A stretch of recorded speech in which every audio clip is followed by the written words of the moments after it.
What the heck is even happening at Hollis Hall right now? Listen up, because what I'm gonna break down for you today is gonna completely change the way you look at this team. We've got an undrafted tackle who's about to make NFL history, a special teamer who just joined a Hall of Fame legend, and a veteran in the secondary who straight up got robbed of the recognition everyone knows was his. Hands down.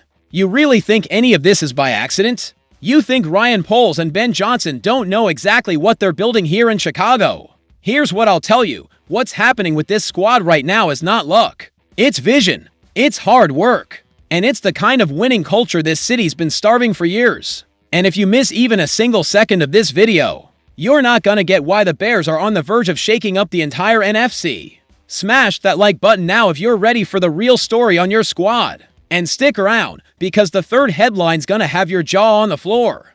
Alright, let's just cut right to it.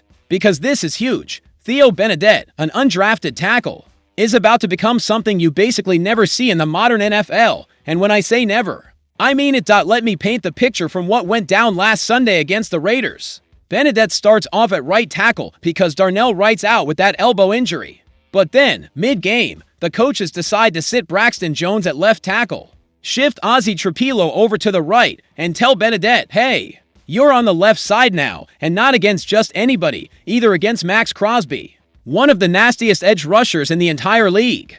Do you even begin to realize how tough that is? Switching from right to left tackle right in the middle of a game. Benedet himself admitted, it's not nearly as easy as people think. It takes a few snaps to get your whole mindset flipped. But after those first couple of adjustment plays, you know what happened. The kid handled it. Handled it. Here's where this gets downright historic. Per Brad Biggs reports from the Tribune, Benedet is set to start at left tackle against Washington. If that happens, the Bears would be just one of two teams in the entire NFL with an undrafted player protecting their quarterback's blind side. The only other squad, the Rams with Alaric Jackson, who's already in his 5th season. Let me ask you this, how many teams have the guts to put an undrafted tackle in that critical role? Let's get into the numbers, because they're wild. 19 teams have first-rounders at left tackle. 5 teams took a guy in round 2.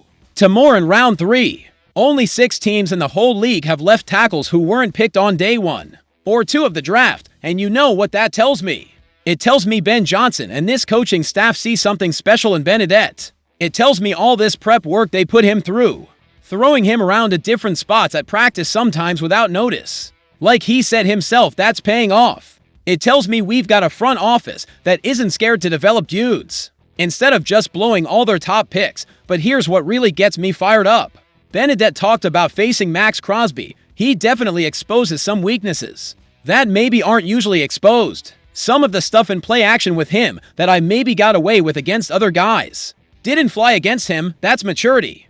That's a player who gets that lining up against an elite defender only makes you better. And now, after battling it out with Crosby, Benedet's more ready than ever for what's coming against Washington and whoever else. Now, I still think we need to look at left tackle in round 1 of the next draft. Braxton Jones is a free agent after this season, and yeah, he's been solid.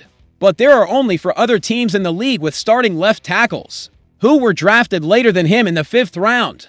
But until then, having a dude like Benedet who can play both sides and do it competitively, that's priceless. Let me ask you, how many tackles in this league can flip from right to left mid-game against one of the best pass rushers around and not just survive, but thrive? I'll tell you, barely any.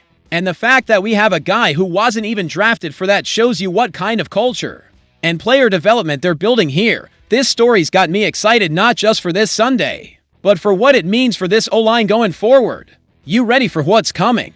Because Benedet's ready, and I think we're about to see something special in Washington.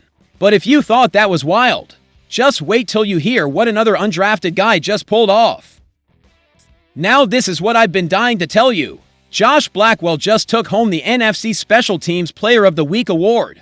But winning the award is one thing, it's how he did it. And what it means for this franchise. That last-second block against the Raiders, that absolute full send dive to tip the field goal that would have cost us the game. That moment when Soldier Field just lost its mind, that was what put Blackwell into a group with only 2 non-kicker players in Bears history who've won this award more than once. And you know who the other one is. Devin Hester, the Hall of Fame guy. The greatest special teamer in NFL history. The guy who won this thing 13 times. The guy who changed the game for a whole decade. That Devin Hester, now Josh Blackwell's in that convo. You realize how massive this is. Even Blackwell kept it humble. I'm blessed to even be mentioned in that kind of company. That's incredible. My generation looked up to dudes like Hester, so just being even mentioned is so cool. But let me set something straight. This is no fluke. This is Blackwell's second time winning. The first was last year in the season finale up at Green Bay, when he ripped off that 94-yard punt return on a trick play to win at Lambeau. And now this. Richard Hightower, our special teams coordinator, apparently called this block in advance. And it wasn't just a gut feeling, it was all prep. Scott Daly, our snapper, noticed the Raiders' long snapper move the ball right before the snap. That gave Blackwell the jump he needed for the perfect timing. But you know what really fires me up? It's what this says about the culture here. Blackwell's not talking about himself like he's some solo superhero. Listen to what he said. It means a lot. It's special. But it's really a testament to the team we've got here and the trust we have in each other. And the goals we're chasing together. That is leadership. That is how dynasties start. That's what the 85 Bears had.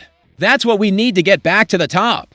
Let me ask you, how many teams have special teamers making the kind of game-changing plays Blackwell does? Not many. Most squads treat special teams as an afterthought, just something that needs to not screw up. Here in Chicago, with Hightower, Blackwell, and the level of detail we're seeing week in and week out, special teams are a weapon. And take this in a game decided by a single point, where the defense was dragging their butts off the field after huge stops, and the offense was fighting tooth and nail to find points. It was a special teams guy who won it. In the most clutch moment, with everything on the line, Blackwell rose up. Honestly, not enough folks are talking about just how huge it is to have this kind of excellence. In all three phases, other teams are throwing practice squad bodies onto coverage units. We've got a guy winning NFC awards and locking up games. And here's the wild part. Blackwell wasn't even a high draft pick. He's another example of this front office finding value where others don't look. Building from the bottom up, grinding down and developing overlooked guys. Can Blackwell truly follow in Hester's footsteps? Too early to know, but I'll say this: we've got something special going on in special teams. And if they keep at it, we're winning games that other teams show up and lose. But that's nothing compared to what we've got to talk about now. Because somebody just got absolutely robbed this week. Now this is where I get mad. Because what happened with Kevin Byard this week is flat out disrespect. Not just to him, but to what this defense has been building. Wednesday, the NFL drops its list of NFC Players of the Week. Blackwell wins on special teams, well deserved. But on defense, you know who got it. Quinyon Mitchell from the Eagles. Second-year corner, had 5 tackles and 5 pass breakups. Solid, for sure. I'm not denying it, but you know who didn't get it. Kevin Byard, 2 picks on Geno Smith, second most tackles on the team. 7. Made a huge third down stop on Ashton Jeanty on the last series to force a field goal instead of giving up a first down that would have iced the game. Yaquin Brisker's as mad as I am. Here's what he put on X. There should have been 2 Bears up there. KB got robbed. Go look at the stats, then added 2 picks and some tackles. Is that not enough? They just don't want to put 2 Bears up there. Come on, man. A pick alone is gold, and he's 100% right. Brisker's out here backing his teammate, showing that brotherhood and unity this team desperately needs. I'm telling you, Kevin Byard got jobbed. Let me hit you with some numbers because there's nitrogen monoxide debating this. Pro Football Focus graded Byard as the second highest rated defender in the entire league. In Week 4, only guy ahead of him was Micah Parsons, who had 10 pressures. If you're not giving it to Byard, at least give it to Parsons. But Mitchell, 5 tackles, ranked behind 15 other DBS in coverage, not even ahead of his own teammate Cooper DeJean, and not ahead of either Byard or Tyreek Stevenson. So what's Byard have to do? 3 picks, 4, a defensive touchdown? Because apparently the interceptions and 7 tackles and a 1-point win ain't enough. And here's what really grinds my gears. This is the same kind of disrespect Bears players have been getting for years. We're a big market team, one of the most storied in the NFL, with die-hard fans and a sold-out Soldier Field no matter what the record is. But when it comes to national recognition, they treat us like we're the Jacksonville Jaguars. Remember when Khalil Mack was wrecking QBS and barely got any props? Or when Roquan Smith was clearly one of the best backers in the league? but didn't get love until he left, or when Devin Hester literally changed special teams football. But it took decades to put him in the Hall. This is just more of the same, and I'm done with it. But you know what? I bet Byard turns this into straight-up fuel. He's a vet. He knows how this game works. And I guarantee you he's gonna take it out on Washington with another monster performance. That's what great players do, turn disrespect into motivation. And by the way, don't forget this about Byard: he's been to multiple Pro Bowls. He's been one of the most consistent safeties in football for years. He came here to help build something new, to bring veteran leadership to a young secondary. And that's exactly what he's done.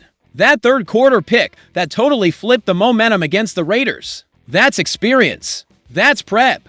That's an elite safety reading the QB's eyes and being in the right spot at the perfect time. And then in the fourth, when the Raiders are trying to drive one last time, Byard's right there, AGAIN, sealing it with another pick. Let me tell you this right now, without those Byard interceptions, we don't win that game, period. There's no blocked field goal to celebrate if the Raiders are putting up touchdowns instead of threes. There's no one-point win if Byard isn't making impact plays when it matters most. And the fact that Brisker, the ultimate competitor, went public defending Byard tells you everything you need to know about just how much respect Byard's got in that locker room. Those guys know who's making the plays, know who deserves credit, and they're not staying quiet when they see their own getting disrespected. So let me ask you, when's the last time you saw a Bears defender straight up go public? Backing a teammate like that? That's culture. That's family. That's what Ryan Poles and Matt Eberflus are building here, and what I love most. Byard's not online whining. He's letting his play do the talking. He's being professional. He's being a leader. And his teammates have his back. That's how you build a championship defense, looking ahead to Washington. I better see Byard playing hungry. I want him playing with a chip on his shoulder the size of Chicago. I want every voter who snubbed him to see exactly what they missed, because at the end of the day, we Bears fans know the truth. We know who made the winning plays. We know who really deserved those honors. And we know Kevin Byard's gonna keep being a force back there, regardless of weekly awards. But enough ranting about Rob jobs and disrespect. Let's nail down what all this means for the future of this team. So let me toss these straight-up questions to every single one of you watching right now. Do you think Theo Benedet can really become the long-term answer at left tackle? Or do we still have to spend a first-round pick there in the next draft? Because what I'm seeing so far, if he keeps developing at this rate, we might just have something special here. Now, what about Josh Blackwell? Can he actually take the torch from Devin Hester and become the next special team star in Chicago history? Because so far, he's doing everything right to build that legacy. And about Kevin Byard, are you as pissed as I am about that straight-up robbery? Or do you think weekly awards are overrated as long as we're getting the wins? I want to hear from every single one of you down in the comments. Doesn't matter if you agree or not, this community is all about talking, debating, going at it. THAT is what makes this channel special. You folks aren't just passive viewers, you're part of this Bears family. And speaking of family, if you haven't hit subscribe yet, what are you waiting for? Tomorrow I'll have more exclusive Bears scoops, more analysis you literally won't get anywhere else, and more content to keep you totally locked in on everything going down at Halas Hall. Like this video if you think Byard got robbed. Hit subscribe if you think Benedet's the real deal. And drop your take below on which of these three stories has you most fired up for the rest of the season, because I guarantee this, what's happening in Chicago right now is just the start. This team is building something truly special, and you do not want to miss a second of this ride. We are family, we are a community, and together, we're about to see the Bears get back where they belong, right at the top of the NFC. Catch you in the next video with more explosive Bears news. Bear down, family! Bear down!